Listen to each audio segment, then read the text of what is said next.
In Japan, there is a small restaurant specializing in Western food. It is called Nekoya. But one day, the front door of the restaurant connected to a magical world. Since then, the customers at Nekoya have all come from that world.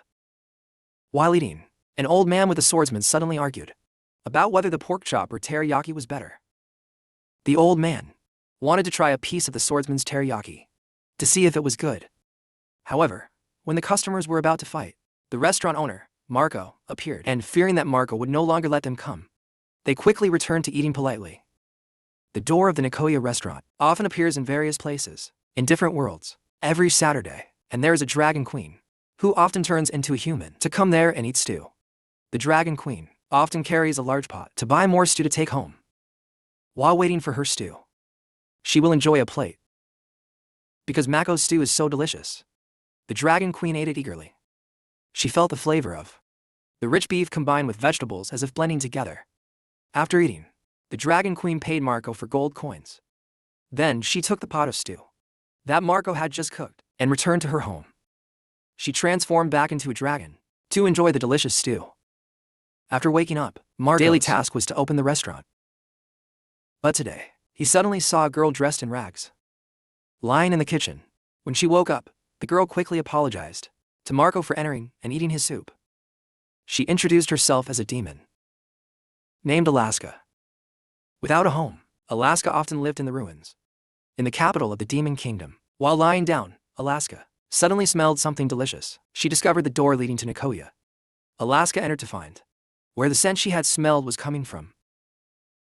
But it turned out, the smell was from the corn soup Mako had made for breakfast. Finding the soup delicious, Alaska ate it all and fell asleep right there. At the spot, Alaska revealed that demons are creatures that are different from humans. Humans hate demons, so Alaska had to hide her horns to find a job in the human city.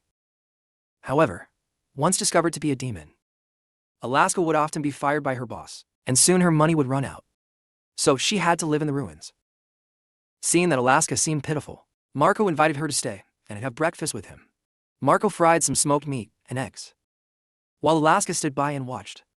It only took a few minutes, and Marco had prepared a simple breakfast for the restaurant staff. But when she ate it, Alaska felt that this was the best breakfast she had ever had in her life.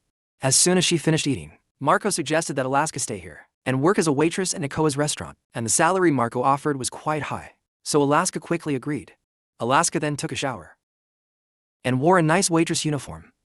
And the Dragon Queen saw Alaska working as a waitress at her favorite Nekoya's restaurant, so that evening, she placed a magical protective spell on Alaska. A female adventurer named Sarah discovered that her late grandfather used to visit a mine every Saturday. So Sarah decided to go to the mine to see what her grandfather was hiding there, and she encountered a group of goblins and quickly defeated them. He is also the great-grandfather of Adele too, because of the war with the demons. So Alex had to leave his family when Winham was a kid. Page. I saw Alex sitting in front of his grave. Alex disappeared from there like a wind. Thank you for watching all the videos. Anime heterosexual bar. At the end of the mine. Don't forget to press the register button with the bell button to receive notifications when new video raw channel. Sarah found the Nekoya's door and carefully opened the door with a knife in hand, which frightened Alaska. So Marco had to explain to her that this was a restaurant connected to another world. So Marco invited Sarah to stay and have a meal, and Alaska brought Sarah a menu along with a free glass of ice lemon water. But Sarah didn't know what the food on earth tasted like. So Marco suggested Sarah try the fried pork chops, which her grandfather liked the most. And Marco went into the kitchen to fry up some delicious pork chops. Alaska instructed Sarah to squeeze lemon juice and pour some chinsu sauce on it to enhance the flavor. And Sarah nervously took a bite and saw that the inside was minced meat. And when she ate it, she felt the sweet taste of the meat juices overflowing through the crispy outer layer. After that, Sarah tried squeezing lemon juice and adding some sauce, just as Alaska had said earlier.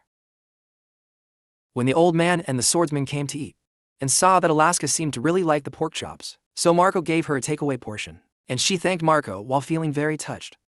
Later that day, Marco and Alaska spent the evening chatting together. Alaska shared that her parents were from a distant land, leaving her to navigate life on her own. Marco listened empathetically, offering his support, and reassured Alaska that she was welcome to stay at Nekoya's restaurant for as long as she needed. As the granddaughter of the person who often came here to drink with them, Sarah had just returned to the mine area. When she returned, the door to Nekoya had disappeared. Named Harris. Tatsugoro was the strongest swordsman of the 6 regions. But when Tatsugoro presented a precious sword, Harris appeared extremely surprised. For years ago, a monster called Muamin attacked the fortress where Henrik was in command. He tried to ride his horse to the capital quickly, to request reinforcements. But while he was riding, Henrik's horse suddenly collapsed and died from exhaustion. Henrik had to wander in the desert without anything to eat, and he accidentally saw the door leading to Nekoya on an abandoned house. Henrik ran inside and asked Marco to provide food for him. But Marco explained that this was a restaurant and said. Henrik sat down to rest, and Marco handed Henrik the menu to choose a dish. When Henrik saw the fried shrimp, he suddenly remembered that shrimp was a dish from his homeland. Immediately after, Marco brought out a plate of delicious fried shrimp, to Henrik's surprise. After taking a bite, Henrik felt the taste of the sea. With each bite, the juice and the meat had a delicate taste, which flowed through the crispy batter, and when dipped in sauce, the shrimp became even richer in flavor. He couldn't stop eating. However, after eating nearly 10 plates of fried shrimp, Henrik remembered that he didn't have any money. So, Henrik left his sword and promised to return to pay later. Having eaten to his fill, Henrik managed to get back to the capital to request reinforcements. But when he returned to Nekoya to pay for the meal, he couldn't find it anywhere. Back to the present, Tatsugoro told Henrik that the door leading to Nekoya only appears on Saturdays, so Henrik waited until Saturday. The owner of the trade guild, Alfred, was named Thomas, and even invented many types of sauces to enhance the quality of pasta dishes. But the secret to his success lay behind the door leading to Nekoya. Thomas told his grandson, Sirius, that this door led to a restaurant in another world, Rednc Isekai. And Sirius CM the Archd LLM Terchak SSB Bayan GGCYK. Trong LSH G Monin. The Marco G Facho to Show Thomas. To CCC Kafu Jiang Shotin. The Marco G Kiecho Thomas. MT or Kangtian. GG Li MT Chi Nuyan Liuti the GGCA Angta. Because Marco wanted to research more about some ingredients from other worlds. Asked Marco to make 2 servings of beef spaghetti. And Marco cooked the pasta and simmered the beef sauce to make 2 delicious servings of spaghetti. Could taste the high-quality ingredients, while Sirius tasted the delicious flavor of premium cooking oil. However, Sirius recognized the red fruit used to make the sauce, which was very similar to the one the Alfred Trading Company was selling exclusively. And when he looked at the menu, he immediately saw that they were selling the same kind of noodles his uncle had created. Admitted that he had learned the recipe for the sauce here, and then brought it back to his world to sell. And Thomas said, Sirius, sprinkle some cheese and a little hot sauce on the noodles, and it'll taste much better. So Sirius did as he was told, and devoured the plate of noodles happily. After they had eaten their fill, Thomas and Sirius returned to the basement below their house, and Thomas took Sirius to Nekoya, because he hoped that Sirius could replace him and take over the Alfred Trading Company. Wihim was the founder, or rather, the king of the great empire, located in the 6 western regions, and Wihim had a granddaughter named Adele, who had been suffering from tuberculosis since she was young, because her parents often had to work far away from home. Wihim took his granddaughter to the Nekoya restaurant, through a door in his bedroom. Many years later, although Wihim had passed away, Adele still occasionally visited her grandfather's house, and Adele often slept in Wihim's room, because she missed him so much. One time, while sitting in the room, Adele saw the door leading to Nekoya appear, and remembering that this was the door Wihim had shown her when she was young, Adele decided to try entering. Back then, the owner of the restaurant was Marco's grandfather. But when they met again, Marco immediately recognized that she was the granddaughter of Wihim, since a long time had passed. Marco still remembered the dish he made for Adele back then. It was chocolate ice cream. Adele enjoyed every bite of the ice cream with fruit inside. So she felt many flavors and ate the whole cold ice cream cup, down to the chocolate layer at the bottom.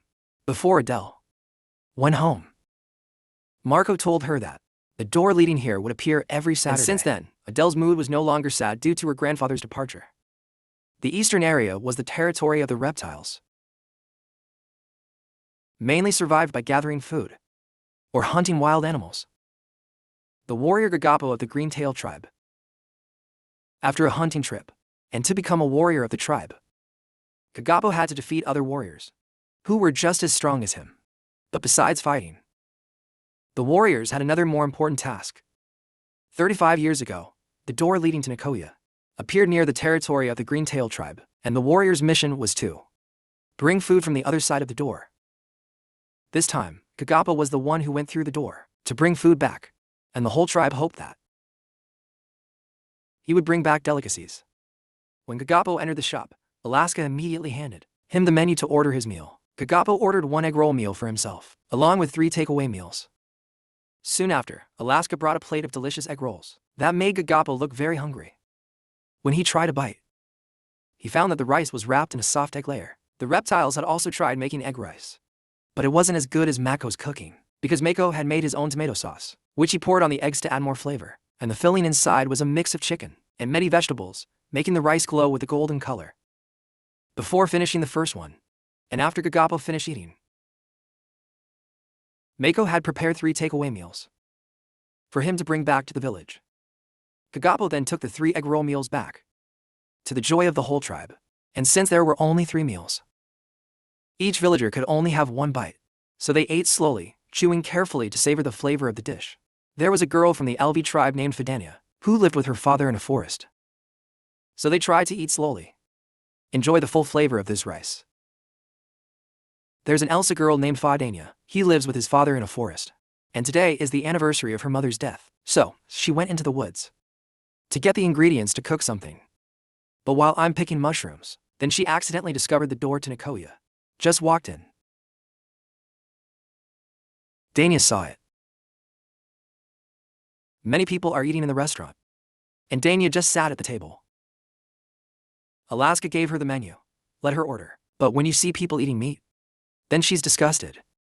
Because the LV is a vegetarian, Fidania asked for Alaska, give her a meatless one.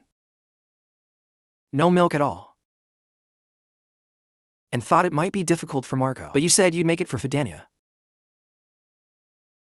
And soon Marco made a tofu steak. It's also called tofu pan. And the ingredients used to make this dish are all plants. There is no fish meat. Just ate the first piece.